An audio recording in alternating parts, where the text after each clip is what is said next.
News 18 India. और जजिया के बाद अब बात करेंगे गजवाए हिंद की एक और खबर।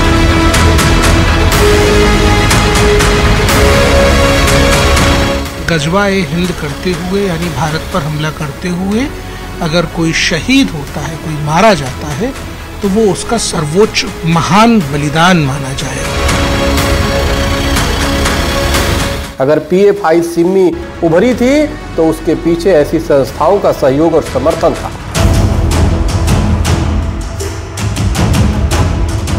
तो तुरंत इन पे बंद होना चाहिए, इन पे बैन लगना चाहिए। ऐसा राम राज्य चाहिए कि सामने जज के सामने सुनवाई हो और तुरंत फैसला हो और तुरंत उस पर कार्रवाई हो, जैसा कि इस्लामिक स्टेटों में होता है। दारुल उलूम देवबंद का यह फतवा डॉक्टर बाबा साहेब आम्बेडकर के संविधान का अपमान है। देवबंद में लादेन से लेकर बगदादी तक उसी विचार से जुड़े हुए लोग रहे हैं। हमारे देश को उन बच्चों के दिमाग में दुश्मन की तरह निरूपित करना राष्ट्रद्रोह है। लेकिन अगर मुसलमान संवैधानिक रूप से ये चाह ले कि ये मेरा देश इस्लामिक स्टेट हो जिसमें चोरी करने पर हाथ काटा, तो वो आतंकवादी हो जाता है, वो दहशतगर्द हो जाता है। ऐसे समय पे गजवाए हिंद जैसा बयान देना कि क्या कुछ अप्रत्यक्ष संदेश है?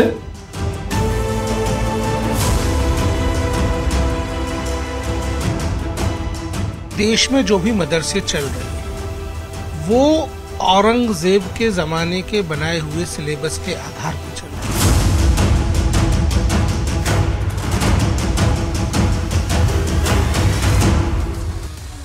हैं। खुल्लम खुल्ला पंखे की चोट पर कहा जा रहा है गजवाइन बनाएंगे, हम गजवाइन बनाएंगे। मतलब भारत को चिंता में डालने वाली दूसरी बड़ी खबर आपको दिखाते हैं। भारत में इस्लाम का प्रचार प्रसार करने वाली और इस्लामिक शिक्षा देने वाली 157 साल पुरानी संस्था, नाम है दारुल उलूम। और दारुल उलूम का अर्थ होता है ज्ञान का घर। दारुल उलूम देवबंद, देखिए संस्था दिल्ली से 100 किलोमीटर दूर सहारनपुर के देवबंद में है।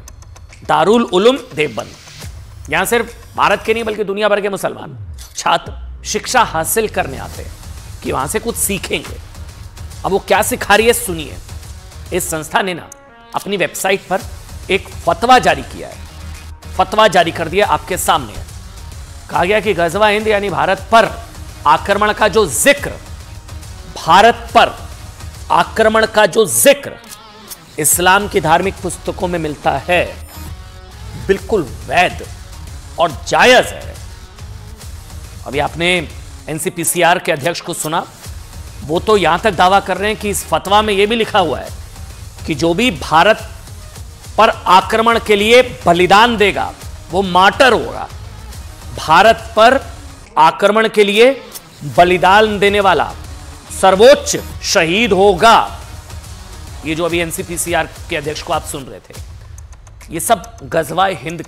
ये फतवा कोई आपको लग रहा होगा ये पाकिस्तान से आ गया है या अफगानिस्तान किसी मुल्क से नहीं है, ये अभी यही है, दिल्ली से 100 किलोमीटर दूर जारी हुआ है। किसी व्यक्ति ने दारुल उलूम से ऑनलाइन गजवाए हिंद को लेकर सवाल पूछा था।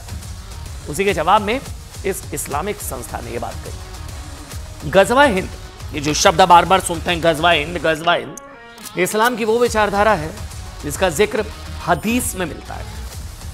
देखिए हदीस को इस्लाम में कुरान के बाद दूसरी सबसे महत्वपूर्ण धार्मिक पुस्तक किताब माना जाता है। कुछ लोगों का दावा है कि भाई हदीस में इसकी भविष्यवाणी की गई है कि एक दिन इस्लामिक सेनाएं भारत पर आक्रमण करेंगी, यहां रहने वाले नॉन मुस्लिम्स को मुसलमान बनाएंगी। भविष्यवाणी की गई है। यही गजवाए हिंद का सपना है, गजवाए हिंद।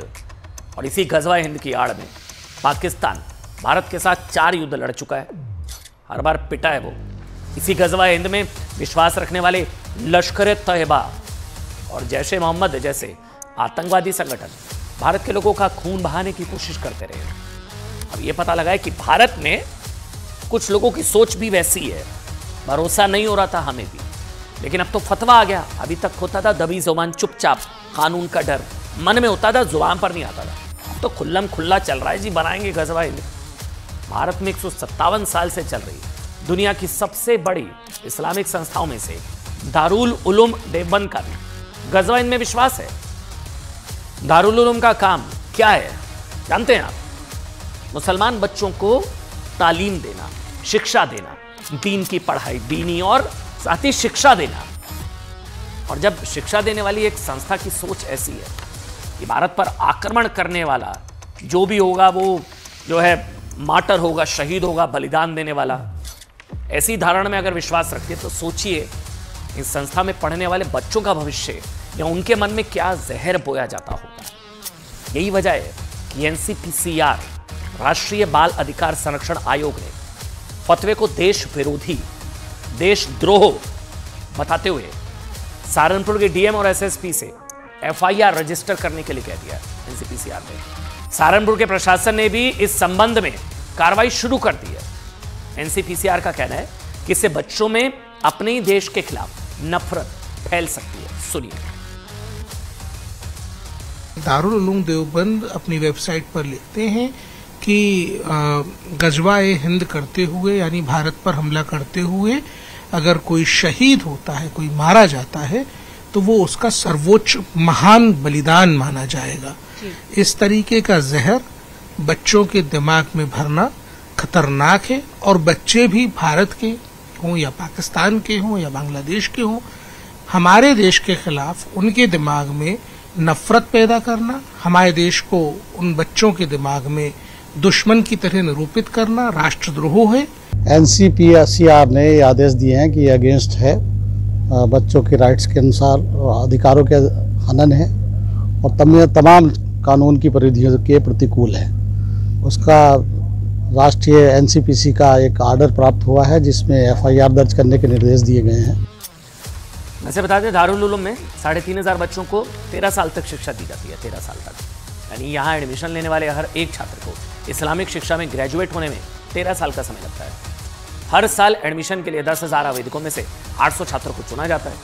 यहाँ शिक्षा के बदले में इन बच्चों से कोई फीस नहीं ली जाती। लेकिन हमारा सवाल ये कि अगर शिक्षा के मंदिर में बच्चों को अपने ही देश से नफरत करना सिखाया जाता है तो कैसे संस्थान के खिलाफ एक्शन नहीं होना चाहिए, एफआईआर नहीं होनी चाहिए। और सवाल ये भी है, हैरानी की बात यह कि दुनिया के बड़े बड़े आतंकवादी संगठन देवबंदी विचारधारा से प्रभावित रहे हैं। इसमें सबसे बड़ा नाम अफगानिस्तान के तालिबान का है, जो औपचारिक रूप से मानता है कि वो देवबंदी विचारधारा को मानता है। कांग्रेस सरकार पर जजिया वसूलने के आरोप बीजेपी लगा रही है, गजवा हिंद की मांग अलग से हो रही है। और वहीं नूह दंगा मामले में कांग्रेस नेता